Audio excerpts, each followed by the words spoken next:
Mesdames, Mesdemoiselles et Messieurs, merci de nous rejoindre sur la télévision An-Nasr 24. Bienvenue au compte de ce journal.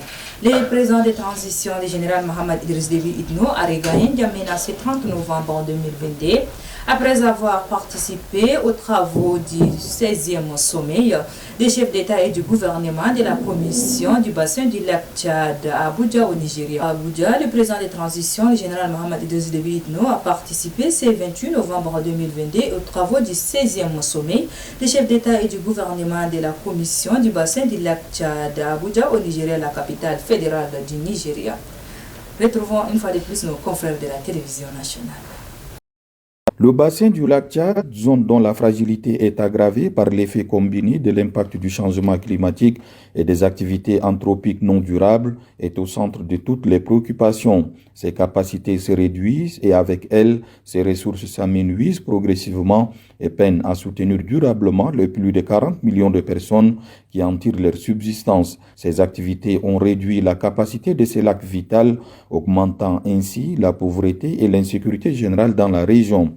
En décidant de se réunir dans la capitale nigériane à la faveur de leur 16e session, les chefs d'État et de gouvernement entendent dans un même élan évaluer la situation et trouver les nouvelles approches pour pacifier, stabiliser et développer l'espace communautaire. Ils ont sous la table le rapport du Conseil des ministres de la Défense, celui de l'envoyé spécial du sommet sur la situation au Tchad et le rapport de la 68e session ordinaire du Conseil des ministres de la CBLT. La particularité de ce sommet, précédé par des conseils des ministres couplés, est soulignée par le secrétaire exécutif de la CBLT, l'ambassadeur Mohamed Nuhu.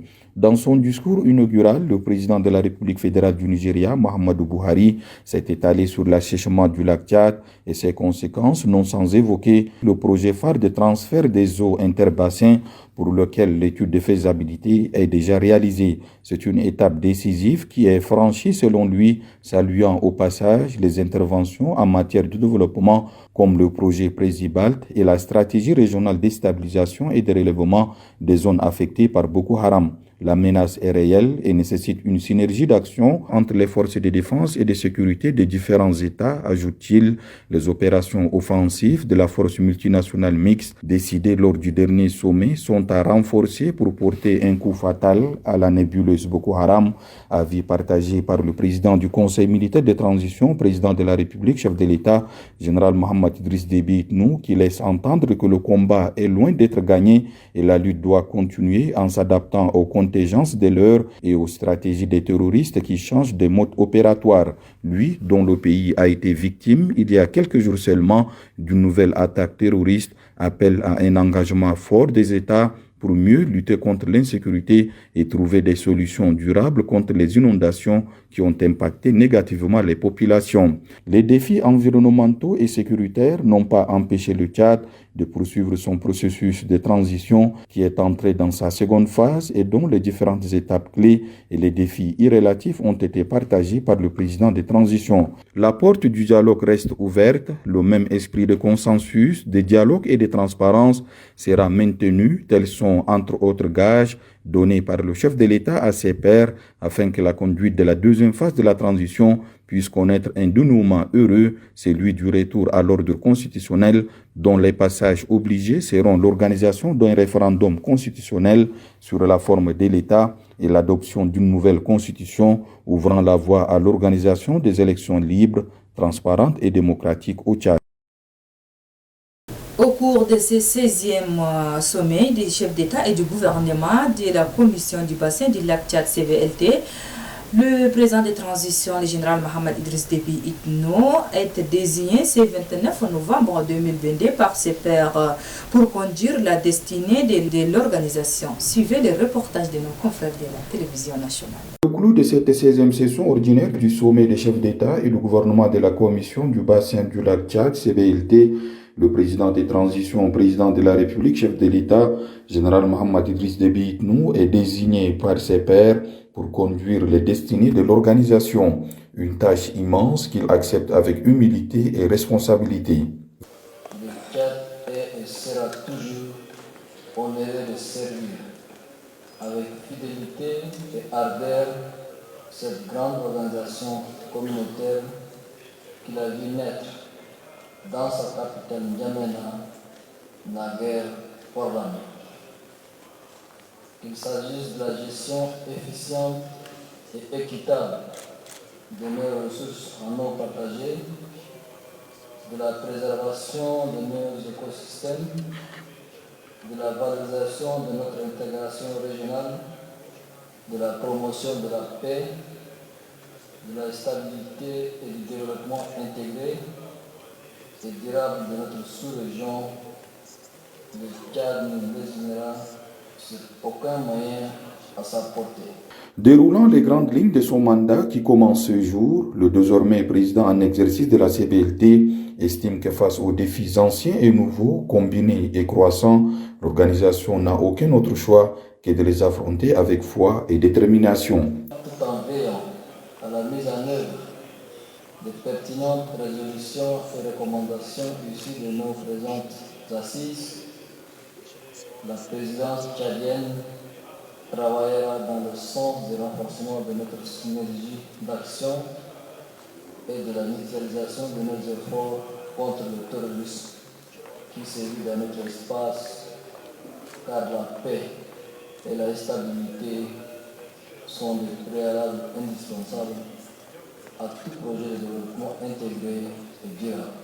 La pleine opérationnalisation de la force mixte multinationale aux yeux du chef de l'État est également une urgence dans la logique de mutualisation des efforts en matière de lutte contre le terrorisme. La lutte ne sera pas que militaire sous la présidence tchadienne. Contre la pauvreté et le sous-développement, le chef de l'État nourrit des ambitions qui passent par une mobilisation des ressources propres pour tous les pays membres et un plaidoyer de grande envergure auprès des partenaires. Des préoccupations qui rejoignent celles du sommet qui a délibéré lors de la séance à huis clos. Outre l'élection du président en exercice, les chefs d'État ont approuvé le rapport de la session du Conseil des ministres et celui des ministres en charge de la Défense. Le mandat du secrétaire exécutif Mohamed Nuhu est renouvelé pour 4 ans et les arriérés des contributions sont apurés selon le communiqué final lu par le ministre nigérien de l'hydraulique Mohamed Adamou. Le sommet a aussi acté le rapport de l'envoyé spécial du sommet pour le Tchad, l'ambassadeur Babagana Kingibe. En présentant son rapport au chef d'État, a retracé le déroulement de la situation au Tchad consécutif au décès brutal du maréchal du Tchad, Idriss Déby Itno. Du pré-dialogue de Doha, en passant par le dialogue national inclusif et souverain, jusqu'à l'inauguration de la deuxième phase de la transition, l'envoyé spécial de la CBLT a rendu compte de sa mission de facilitation et de suivi qui a permis au Tchad de poursuivre sa transition dans la stabilité en dépit des difficultés de divers ordres. Qualifiant les contributions des partenaires dans la conduite de la transition d'insignifiantes, il plaide pour plus de solidarité et de financement à la hauteur des réformes et des grandes actions contenues dans le cahier des charges de la transition assigné au gouvernement d'union nationale. Une motion de remerciement a été adressée par le sommet à l'endroit du pays hôte et de son dirigeant par les chefs d'État qui décident de tenir leur prochain sommet dans un des pays membres. Revenons à N'Djamena, le président de transition, le général Mohamed Idriss Déby Itno, a reçu tour à tour ce 30 novembre 2022 les lettres de créance de leur ambassadeur. Il s'agit du nouveau ambassadeur d'Italie, de la République populaire de Chine et des Royaumes-Unis qui sont venus lui présenter leurs lettres de créance, les accréditant au Tchad. Suivez les reportages de nos confrères de l'ONAMA. Le Palais de la République a vibré ce 30 novembre au rythme de présentation des lettres de créance des nouveaux ambassadeurs accrédités au Tchad. Ils sont 3 pour ce balai diplomatique. Le premier a franchi le perron présidentiel pour présenter ses lettres de créance au président de transition, président de la République, chef de l'État, général Mohamed Idriss Déby Itno et Filippo Scamacca del Murgo, ambassadeur d'Italie au Tchad avec résidence à Yaoundé au Cameroun. Cette rencontre, aussi brève soit-elle, a permis au chef de l'État et l'ambassadeur Filippo Scamacca del Murgo d'apprécier mutuellement les relations qui unissent leurs deux pays. Je suis très heureux d'avoir présenté les lettres de créance dans un pays qui pour l'Italie a une très grande importance, avec lequel il y a des relations qui sont très anciennes et avec lequel on voudrait continuer et les renforcer encore plus. Arrive ensuite Wang Zini, nouvel ambassadeur de la République populaire de Chine au Tchad avec résidence à N'Djamena, déjà très actif sur le terrain. À la suite de la présentation de ses lettres de créance au chef de l'État, il a transmis les chaleureuses félicitations de son président, Xi Jinping. Wang Zining a laissé éclater au président de transition, général Mahamat Idriss Déby Itno, sa joie de servir de lien pour densifier les fructueuses relations d'amitié et de coopération entre son pays et le Tchad. Le président et moi, nous avons eu une conversation très amicale et très encourageante. Je réitère que la Chine a encore une grande importance au développement de relations bilatérales. Monsieur le Président l'apprécie hautement, ça me plaît beaucoup. Et le potentiel de notre coopération est énorme. Je suis convaincu qu'avec les efforts communs de deux parties, les relations de notre pays vont avancer plus fort, plus vite et bénéficier à plus de monde. Enfin, vient le tour du nouvel ambassadeur du Royaume-Uni au Tchad avec résidence à N'Djamena, John Tian. Cette rencontre est pour lui l'occasion de faire le tour de la coopération bilatérale Tchad-Royaume-Uni avec le chef de l'État, général Mahamat Idriss Déby Itno. Pour lui, le Royaume-Uni, qui a toujours focalisé toute son attention sur le Tchad, suit avec beaucoup de satisfaction le déroulement du processus de transition en cours. C'était un plaisir et un honneur rencontrer le président et discuter un peu sur la situation ici au Tchad et les relations entre le Royaume-Uni et le Tchad. Était aux côtés du président de transition, président de la République, chef de l'État, général Mahamat Idriss Déby Itno, lors de ses présentations de lettres de créance, le chef de la diplomatie tchadienne, ambassadeur Mahamat Saleh Anadif et quelques proches collaborateurs. Et puis, à l'occasion du 32e anniversaire de la Journée de la liberté et de la démocratie qui se célèbre demain, 1er décembre 2022, le secrétaire général du mouvement patriotique du Salut, Dr Haroun Kabadi, a fait un point de presse ce 30 novembre 2022 au siège national du parti, point de presse au cours duquel le secrétaire général annonce la célébration de cette fête à la place de la nation. Je vous invite à suivre un extrait de ces propos au micro de notre reporter Idriss Ismaïl. Cette année 2022, nous avons levé le deuil depuis le mois d'avril 2022. Nous avons organisé plusieurs activités au cours desquelles les militants et les militantes du MPS se sont réellement mis au travail et vous connaissez les résultats, c'est le dialogue national inclusif. Demain, c'est la journée de la liberté et de la démocratie. Nous allons devoir le fêter encore sans notre président fondateur. Évidemment, nous n'avons que de pincements au cœur lorsque cette journée arrive, puisque l'artisan de cette journée n'est plus avec nous. Beaucoup d'autres également fondateurs ne sont plus avec nous. Mais je pense que leurs idées, leurs pensées, tout ce qu'ils ont construit sont restés très visibles. Le MPS, c'est ce qu'ils ont construit. Tout ce que nous vivons aujourd'hui, c'est grâce à lui. Et donc, nous ne pouvons pas continuer à observer une minute de silence en sa mémoire, mais sa mémoire est là, dans nos pensées, dans tout ce que nous faisons en tant que militants du MPS.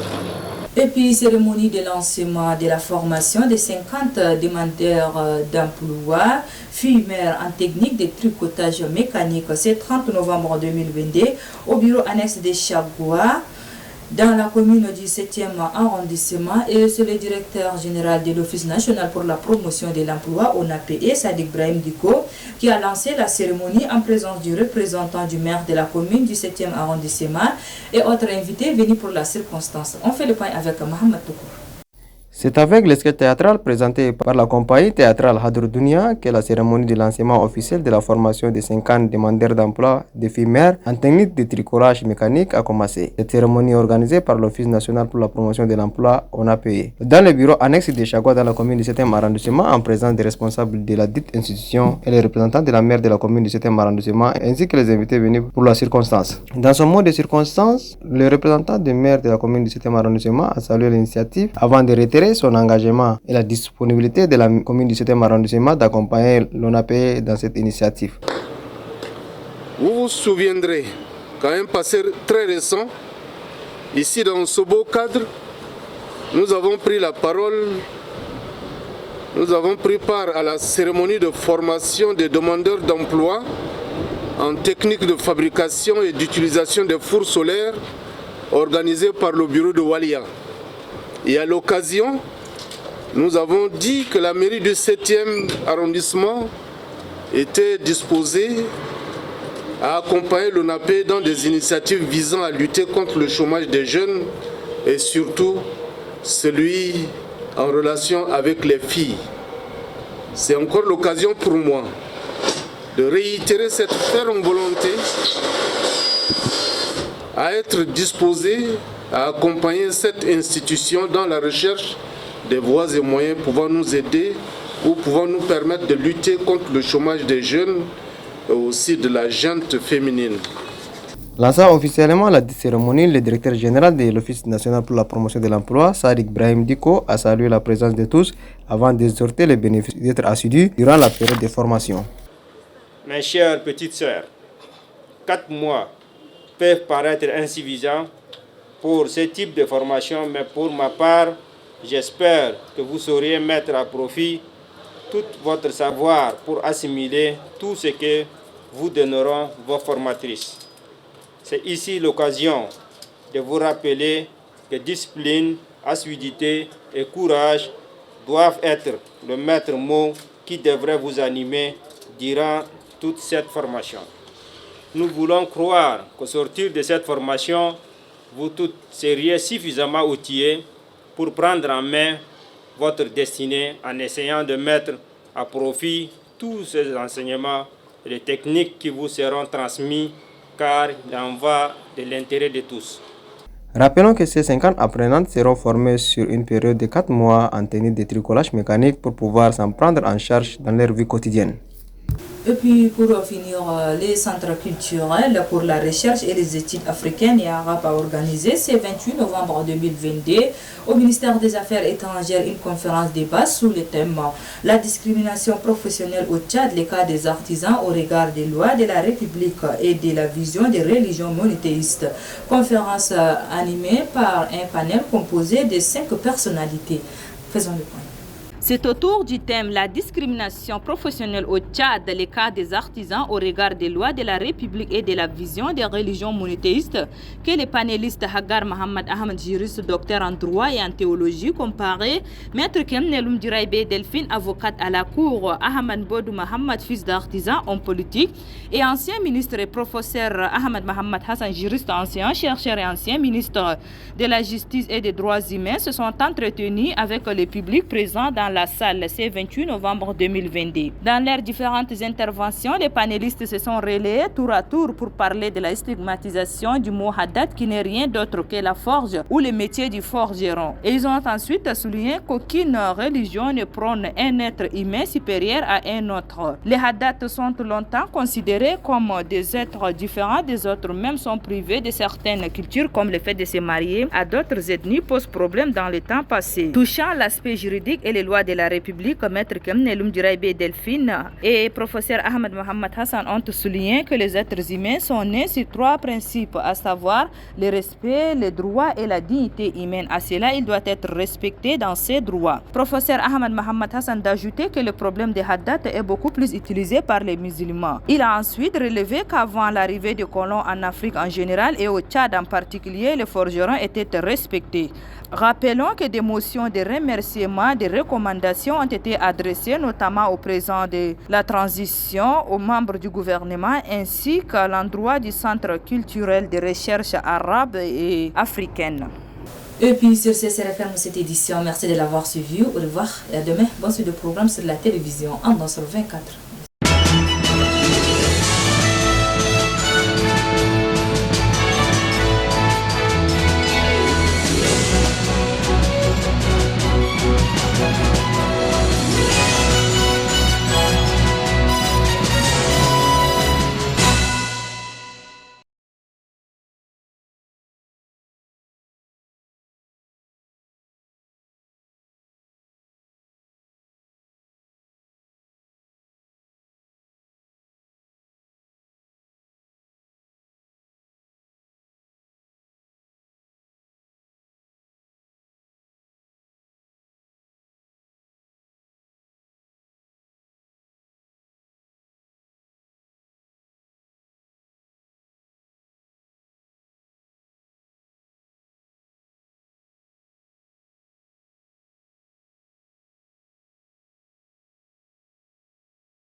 Sous le thème l'entrepreneuriat sentier de l'emploi, que la cérémonie du lancement de la 6e édition de la Semaine mondiale a commencé. Cette cérémonie a vu la présence du ministre de la Jeunesse, des Sports, des Loisirs et de la promotion entrepreneuriat et la directrice adjointe de l'INFPI au Tchad. La cérémonie s'est déroulée en présence de plusieurs directeurs techniques, des partenaires et des responsables des différents services de l'État.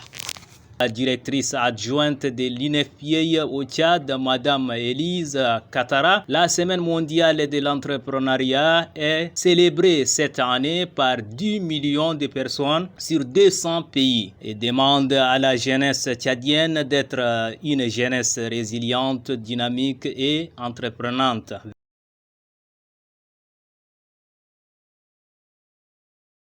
Lançant officiellement la 6e édition de la Semaine mondiale de l'entrepreneuriat au Tchad, M. Patale Gio, ministre de la Jeunesse, des Sports, des Loisirs et de la promotion de l'entrepreneuriat, représentant le président de transition, le général Mohamed Idriss Déby Itno, au cours de son allocution, demande surtout aux jeunes d'être dynamiques et forts en entrepreneuriat.